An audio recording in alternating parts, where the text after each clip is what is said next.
clay on the wheel, if you're like me, you can't throw to hit anything. I throw my clay down and it ends up over here. Sometimes it ends up over there. I'm terrible at throwing, right? And so are most of my students. So this is what we do to get it stuck in the middle.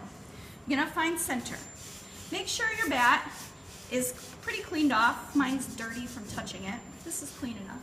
You do not want your bat to be wet. If it is wet, or if your clay is slick and wet, your clay will not stick. So make sure your bat is dry and your clay looks like this. It's not slippery. Now I'm going to place it, hit it down in the center the best I can. Now this clay will fly off the wheel. It's not going to stick. How am I going to make it stick? I'm just going to smack it down. Now, I did not smack with a fist like this. If I do, what I'm going to do is I'm going to get big dents in my clay. So that's why I use an open. Smack it down. I want the clay to be stuck to this bat. All right? Now I have to center the clay. This is the hardest thing about throwing on the potter's wheel. In order for you to get any kind of shape from your, to get a bowl, you've got to center the clay. So in order to center the clay, I need to make sure that the clay is wet, my hands are wet. Now that the clay is stuck, I can get it wet. Right? I didn't want it to be wet before I got it stuck on there. So the clay is wet and my hands are wet.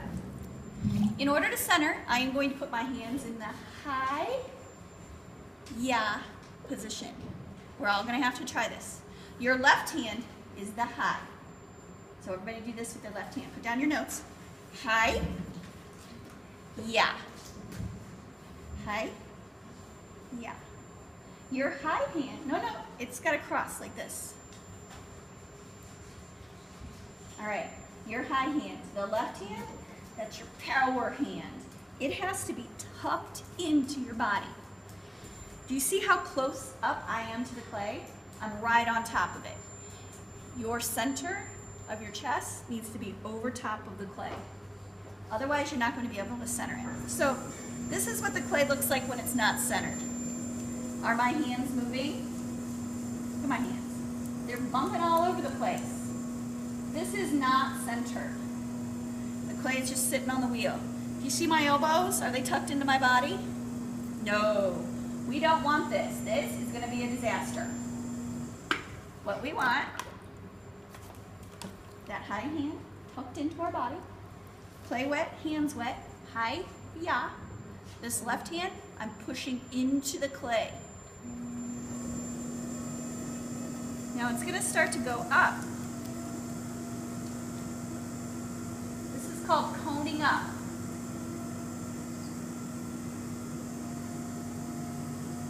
All right, this is a cone. Now I'm going to push it back down.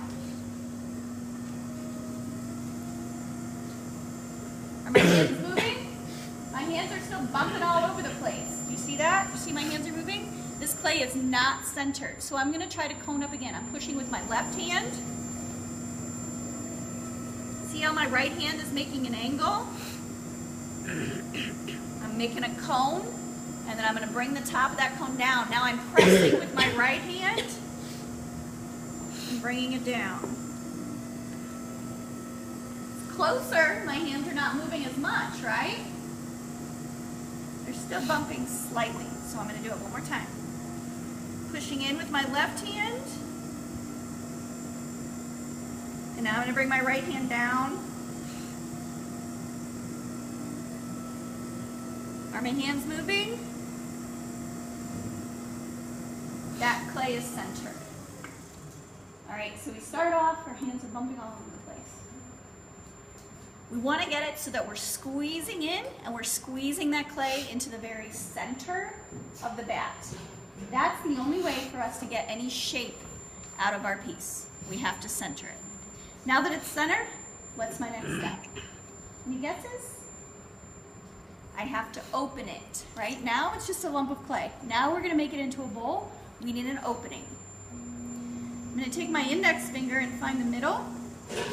Have you guys noticed that anytime I'm touching the clay, my hands are always working together? Whenever you're touching the clay, your hands should always be supporting each other. You should never reach in and touch the clay just with one hand. Your hands are always supporting each other. You can use your middle finger, you can use your thumb or your index finger. Find the center, and you're going to push straight down.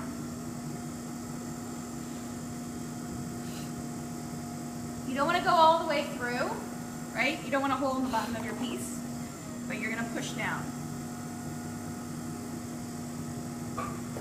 You can't do this step until your clay is absolutely centered. Now I have an opening in my clay. I need to make that opening larger, so I'm going to pull towards me. One mistake students make when they're pulling is they keep their fingers straight like this, and they pull like this. You need to bend your finger and pull, almost making a hook.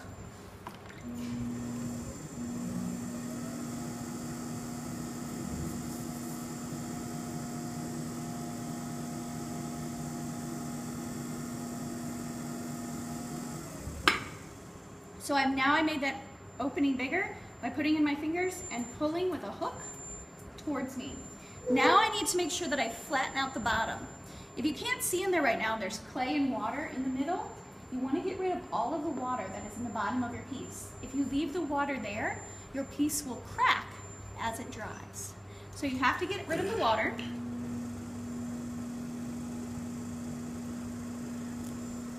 You also want to firm up the bottom by pressing in and smoothing out the bottom. You're compressing the clay, and all I'm doing is with this finger right here, I kind of support my other two fingers on top of it, and I am pressing, and now I'm going to run my finger back and forth to smooth out the bottom. And I'm pressing the bottom of the clay down against the bat. And I'm smoothing it out.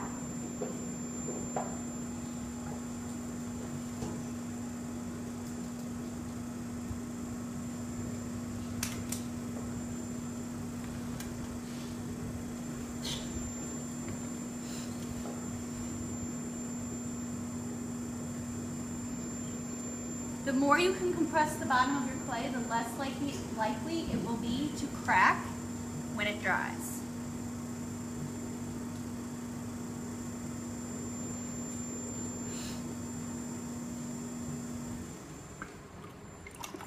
All right, so now the bottom of my piece is compressed. I have an opening, and I have a nice little bowl.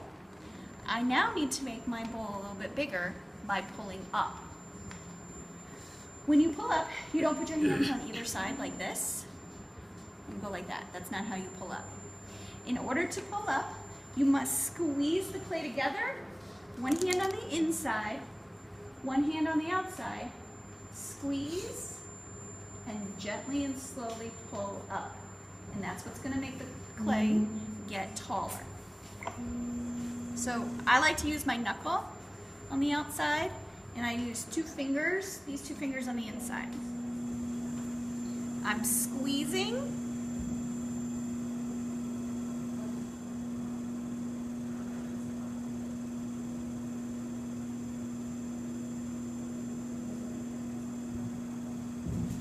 And pulling the clay up. So I had a piece, short and wide, and I just made the sides taller and thinner at the same time. Now it's very important that your hands move together all the way up. Yeah. Sorry, can you move your apron? Yes.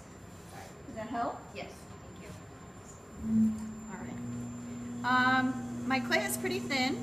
I'll pull one more time.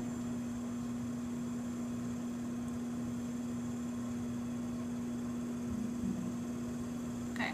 Now I want my bowl to be a little bit wider, so I'm going to pull it, and I'm going to make it go a little bit wider this time.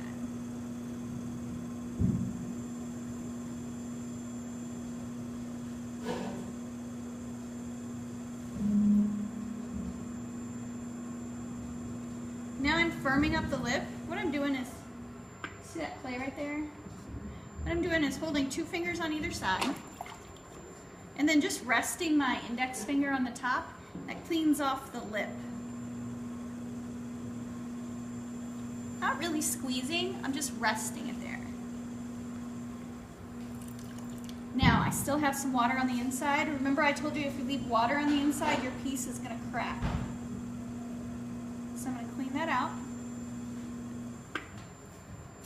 All right, so now I have a nice bowl, nice even sides. But down here at the bottom, I have this extra clay right here, and I don't want that.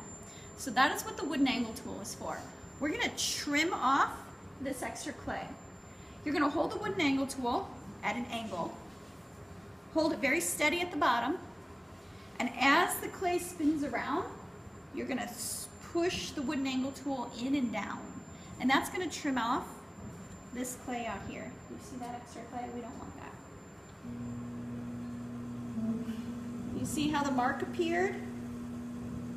And now I'm lowering the wooden angle tool, pressing down. You hear it touch the bottom? Now I have all this clay, and I'm going to take it away from my pot.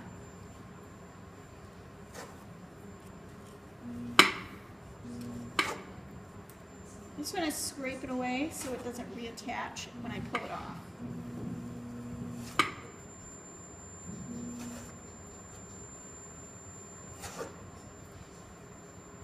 All right.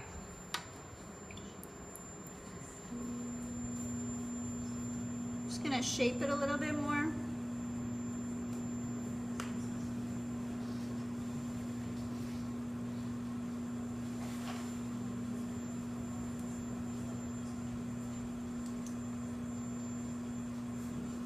All right, so now I have my piece. I don't want to touch it. You never want to touch your piece when it's not spinning. You're just going to get little finger marks everywhere, and you don't want that. So I'm going to cut off using the wire tool. I'm going to press my thumbs against the bat and pull towards me.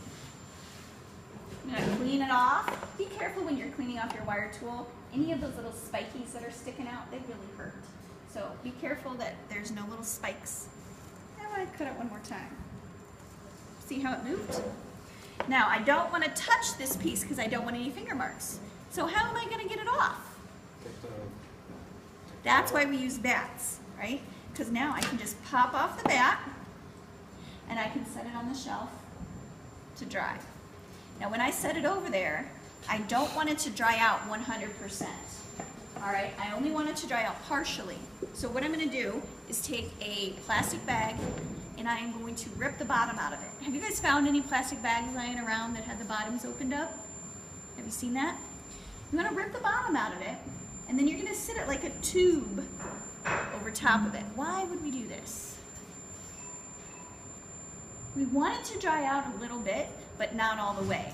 Because tomorrow, the next day, you can trim a foot on the bottom of your piece and trim off the extra clay on the bottom. So I'm going to take this piece, I'm going to set it over on my work in progress shelf.